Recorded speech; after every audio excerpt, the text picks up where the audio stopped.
nagkaroon na tayo ng experience in Cavite and Cebu at nakita naman nila kasi live stream naman ito eh. Nagkataon lang kasi na this time around, with thanks to our Deputy Speaker Bobby Imano, kasi this time around we require them to also give us the answer, not only support sila pero sabihin nila kung saan doon sa degree of prohibition ang gusto nila, whether second or fourth. That's why very clear sa ngayon. Sa pangalawa, yung tanong mo, lahat naman ng pinuntahan natin sa Cavite, Cebu, lahat naging maganda yung reception eh.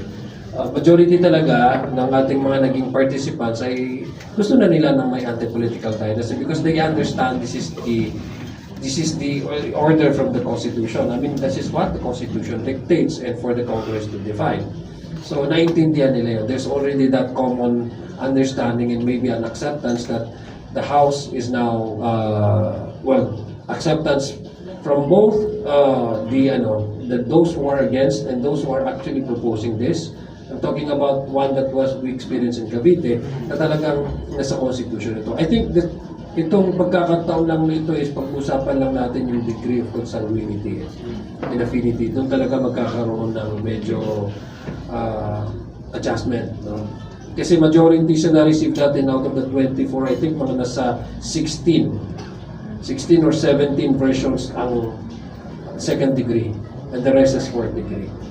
So kung titingnan din natin ang basis natin sa SK law, second degree ang prohibition. Sa electoral code, these are already existing policies and laws second degree na rin. And then we go back to the versions, majority talaga second degree. I think it's more on the practicability at saka enforceability because we've learned from COMELEC talaga magkakaproblema kung sa fourth degree talaga, no? Pag-enforce nila nung prohibition sa fourth degree. So mukhang ako as a chairman, I'm not trying to preempt others, especially the authors who are here. This is just my opinion on the matter. I would probably suggest that we go with the second degree prohibition.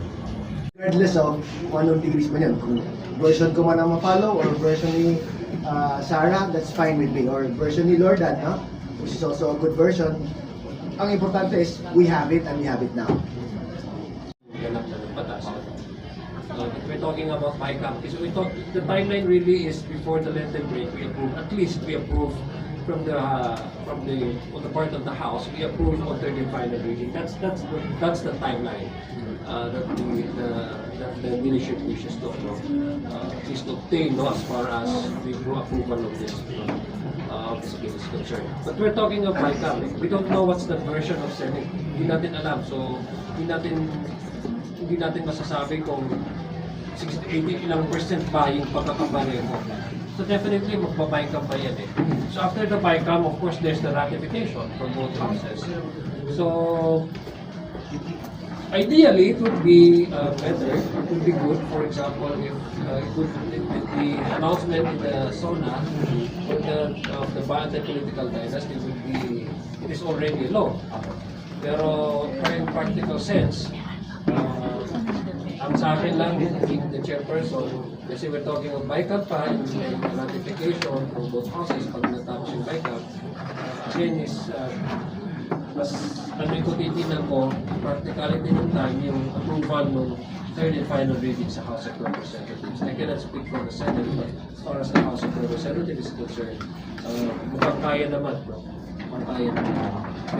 What's undeniable in all of the consultations, mas naging malakas ngayon ang panawagan kontra dinastiya dahil po sa malalang corruption, sa malala na katiwalian, sa malala na pagnanakaw sa pondo ng ating bayan. Kaya po, hindi matatapos ang laban para dyan sa pagpapasalang ng anti-political dynasty. Let's stay the course, stay vigilant. Thank you. And some of us are also chairmen of different committees. My personal experience has been that we have always been capable enough to finish tackling these bills in a timely manner. So kaya natin gawin yun. In Congress, first the National Minimum Wage Bill, the bill expanding the anti-violence against women to include technology-facilitated gender-based violence. Yun yung mga matagal na po na pinapanawagan ng mga panukala na ngayon ay gumugulong din sa Kongreso. So, dapat naman po talaga sabay-sabayan na umuusad ng mabilis. No, habang, syempre, yung exercise ng due diligence sa pagtitiyak na inklusibo at tunay na demokratiko yung proseso ng pagbabasa ng mga batas na ito. Salamat. Leadership would see fit. No? I understand there's the call for I think resolution, no? Resolution ba sa Makabayan tama? For the reconvening again of the Quad. But what we did during the previous Quad is there were specific concerns that each of the committee was handling prior to its formation as a Quad. So hindi siya talaga lumabas as something na pinag-isipan kasi that's the natural result of all the hearings that we have conducted separately in the Committee on Justice, Committee on Public Accounts, Dangerous Drugs, which now chaired by Congressman John Flores, and the good public accounts. So, doon kasi nangyari nun eh. Hindi siya yung talagang ginawa for specific purpose or reason. There were may mga investigations talaga na nakita ng apat na committee na yon na magkakasunod-sunod. I mean, magkaka-connect kasi yung invitation, yung invite nila doon sa isang committee, nag-appear sa kabilang committee. That's why it was formed into one, para mas ma-comprehensive yung pag-usapan, may connect yung lahat ng apat na. In this case, in the 20th Congress, we I think that would be the decision of the leadership, no? Kung should they continue on with the Quad with the same subject matter, or would it be also different another case, no? But sa akin lang sa my personal take is anything that calls any officials to account for in our pursuit for transparency and accountability, I am really not for it. Pero that 7 Constitution, Article 2, Section 26, wala pa po tayo dito, wala po sa position, nandyan na sa Constitution. So, hindi siya targeted sa kanino man. Hindi targeted sa kanino. Malaking usapin itong electoral reform at hindi nagre-revolve itong usapin na to sa isang particular na kandidato. So, hindi ko alam kung bakit kinokonect nila. Ang layo naman. Diba? Sa Constitution ito, Section 26, Article 2, the 1987 Constitution. Hindi namin alam kung kailan siya mag-announce. Pero alam namin, meron sa Constitution na nagsasabing kailangan may anti-political dynasty. Walang connect. Malayo po yung 2028. Ang dami pa po natin kailangan gawin and problema na kailangan i-resolve. And we're just doing our job. And mahirap siya, but we have to do our job. And education seminars, school-based man yan or community-based, para ang titingnan po natin, hindi nga lang po yung nakadepende po sa pangalan, pero nakadepende po talaga sa track record, sa advocacy, at sa platform mismo ng mga kandidato. Yun po ang dapat natin umpisahan ngayon na. Salamat. Yes, Ms. Pam. One question lang. Well, una-una, what we can assure the public is that we've done what we are expected to do. Meaning to say, we did not only limit our discussion with the committee, with the political experts or in the committee alone, but we actually carried this to the grassroots. We brought this out in the open so that all of us can participate, no, process, no.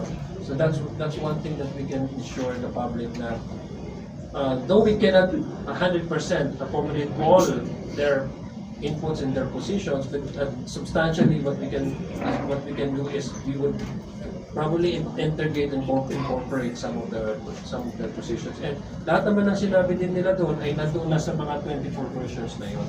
Gusto lang natin maintindihan kung paano ang publiko, yung reception ng publiko, at the same time, paano nila maintindihan yung pinopropose natin natin political dynasty. And kaya siguro ang assurance dapat po manggaling mismo sa taong bayan o sa tao mismo na sila ay patuloy na magbabantay at tuloy-tuloy na magtutulak ng kontra-dinastiya at ng kontra-korupsyon. Maraming salamat.